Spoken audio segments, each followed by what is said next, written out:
Hello everyone, I am the Knight in Rusty Armor, and today I want to talk about Assassin's Creed Valhalla. Let me just say that I am trying something new by adding commentary to my videos now. It's not something I'm entirely used to yet, but I will soon. Don't expect every video from now on to have my voice in it. Some won't and some will. So now, let's talk about Valhalla. Apparently some leaked gameplay has appeared on the internet, and it's about 30 minutes worth of it. I can't show it because Ubisoft will claim my video, so I'm just going to explain what I saw. It begins with Eivor, the Viking you will play as, and she's riding a horse to her objective. There's a feature where you can ride your horse from a cinematic camera, kind of like Red Dead Redemption 2, but Valhalla's camera is more zoomed in on the horse rather than zoomed out like in Red Dead Redemption 2. The objective is to begin a mission called A Fury from the Sea, which is like a raiding mission where Eivor and her comrades storm a castle. As they're sailing towards the castle, there's a volley of fire arrows, and the player can press the LB if you're on Xbox and L1 button if you're on PlayStation on the controller to brace for them. That begs the question if ship combat will be back in this game, maybe kind of similar to Odyssey's. As they storm the beach, we get to see some combat. The combat was a bit sloppy because the person playing it, he or she was probably just testing it and seeing if there's any bugs or anything.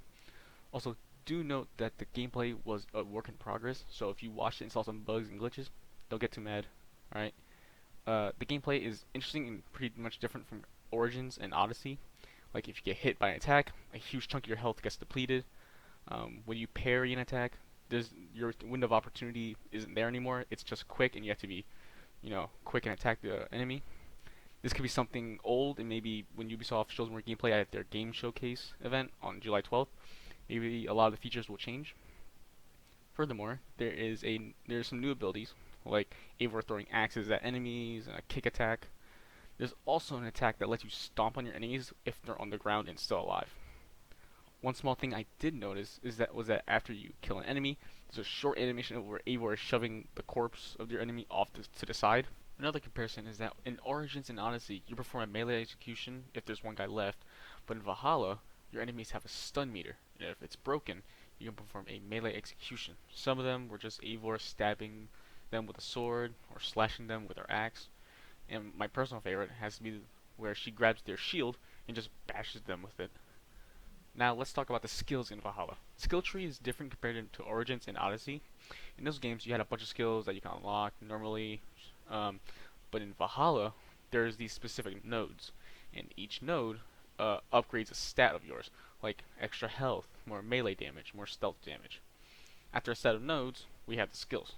I think only one was shown, which was that you can load arrows quicker if you held the left trigger on Xbox or L2 on PlayStation after firing your bow. Now, my last point is the upgrading your gear. The upgrading in Valhalla kind of combines both Origins and Odysseys. In Origins, you only had loot like weapons, shields, and bows, but you could upgrade your bracers and your hidden blade with materials and money. But you couldn't find pieces of armor that gave you benefits. In Odyssey, you had loot like helmets and bracers and boots and weaponry. But now in Valhalla, you can upgrade your armor, weapons, and hidden blade, but it seems like you won't be able to find loot like armor and weapons. It did show some empty slots when selecting the bracers and the helmet, so maybe that feature will be for cosmetic changes, perhaps. That's all there is for now. We're just gonna have to wait until July 12th for an improved and even more new gameplay from Assassin's Creed Valhalla. I will also be covering the Ubisoft Forward event and any info we'll get from it. Thanks for watching, and stay safe, everyone.